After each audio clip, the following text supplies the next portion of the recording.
Hello friends, welcome back. M K teaching study परिवार में स्वागत है आप सभी का। आज के वीडियो लेक्चर में हिंदी व्याकरण में सर्वनाम से संबंधित टॉप 15 महत्वपूर्ण प्रश्नों को रखा है जो कि परीक्षाओं में बार बार पूछे जाते हैं। उत्तर प्रदेश में जितने भी कॉम्पिटिटिव एग्जाम्स होते हैं, चाहे यूपी टेट हो, सुपर टेट हो, यूपीएसआई हो, यूपी पुलिस हो, सभी परीक्षाओं के लिए बहुत ज़्यादा बेनिफिशियल होने वाले हैं।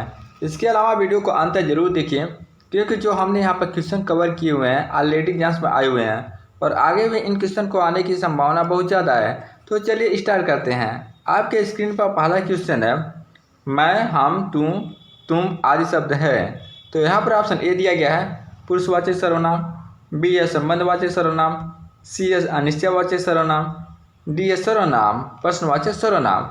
तो यहाँ पर आपका राइट आंसर हो जाएगा ए, जो कि होता है पुरुषवाचक सर्वनाम। इसके बाद यदि हम सर्वनाम की व्याख्या करें तो सर्वनाम के 6 भेद होते हैं या यूँ कहें सर्वनाम के 6 प्रकार के होते हैं। पहला है आपका पुरुषवाचक सर्वनाम, जिसमें यह, वह, तुम, मुझे, तूने आदि शब्द पाए जाते हैं। इसके बाद सेकंड नंबर पर है निश्चयवाचक सर्वनाम। निश्चयवाचक सर्वनाम में यह, वह, ये भी आदि शब्द पाए जाते हैं। इसके बाद थर्ड नंबर पर अनिश्चयवाचक सर्वनाम। अनिश्चयवाचक सर्वनाम में कोई कुछ शब्द पाए जाते हैं। इसके बाद आता है फोर्थ नंबर पर संबंधवाचक सर्वनाम। संबंधवाचक सर्वनाम में जो सो शब्द देखने को मिलते हैं। इसके बाद है 5 नंबर पर प्रश्नवाचक सर्वनाम। प्रश्नवाचक सर्वनाम में कौन क्या शब्द देखने को मिलते हैं। इसके बाद है 6 नंबर पर निजवाचक सर्वनाम। निजवाचक सर्वनाम में आप, स्वतः, खुद आदि शब्द देखने को मिलते हैं। इसके बाद आता है आपका पुरुषवाचक सर्वनाम। पुरुषवाचक सर्वनाम 3 प्रकार के होते हैं। पहला होता है आपका उत्तम पुरुष, जिसमें मैं, हम, मैंने, हमने, मेरा, हमारा, मुझे, मुझको आदि शब्द देखने को मिलते हैं।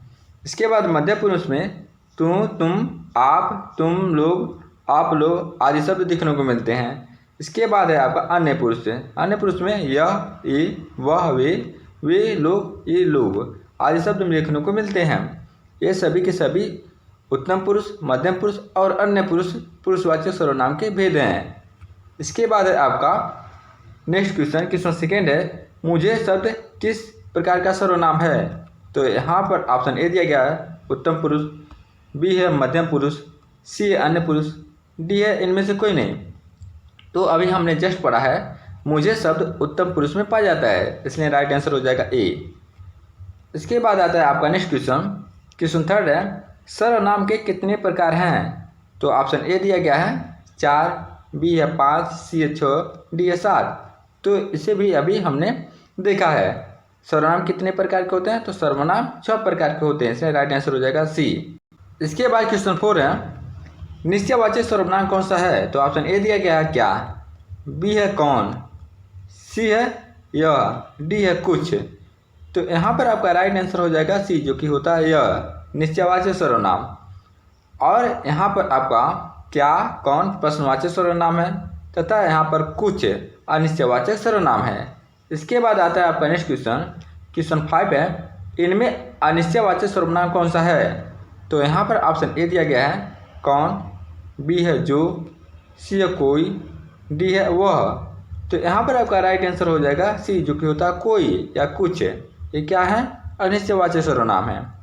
कौन प्रश्नवाचक सर्वनाम होता है, जो सो संबंधवाचक सर्वनाम होता है, यह वह क्या होता है आपका निश्चयवाचक सर्वनाम होते हैं।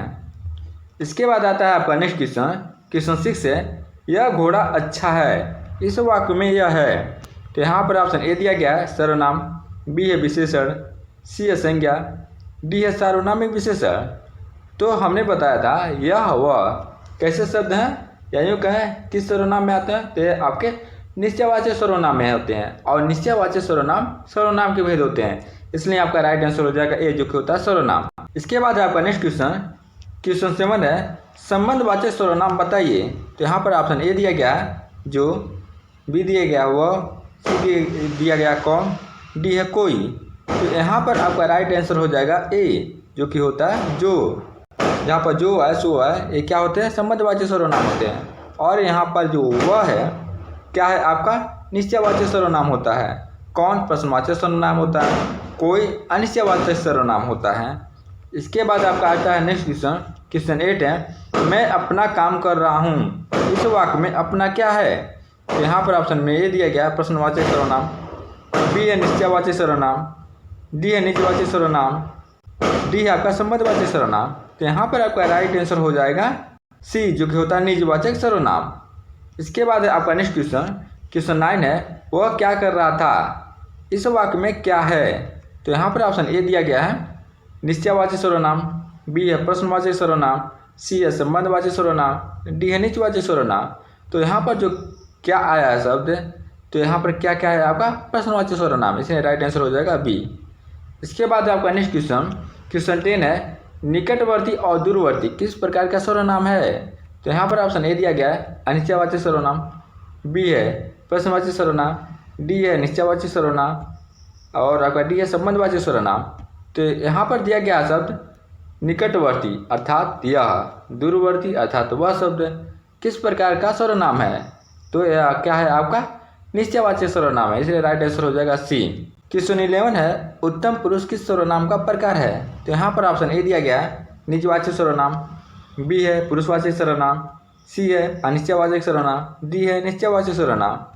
तो यहाँ पर अभी हमने जस्ट पढ़ा था कि उत्तम पुरुष जो होता है पुरुषवाचक सर्वनाम के भेद होते हैं। तो यहाँ पर राइट आंसर हो जाएगा बी, जो कि है पुरुषवाचक सर्वनाम।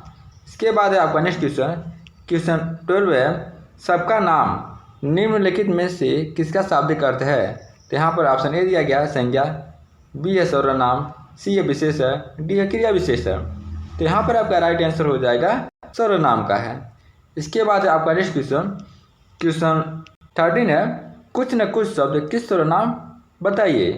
तो यहाँ पर ऑप्शन ए दिया गया है अनिश्चयवाचक सर्वनाम, बी है संबंधवाचक सर्वनाम, सी है निजवाचक सर्वनाम, डी है निश्चयवाचक सर्वनाम। तो यहाँ पर दिया है कुछ न कुछ अर्थात यह अनिश्चयवाचक सर्वनाम है, जो कि option A is the right answer है।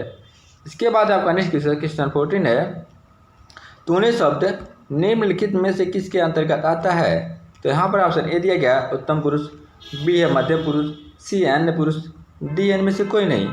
तो तूने जो शब्द होता है मध्यम पुरुष में आता है, इसलिए राइट आंसर हो जाएगा बी, जो कि है मध्यम पुरुष।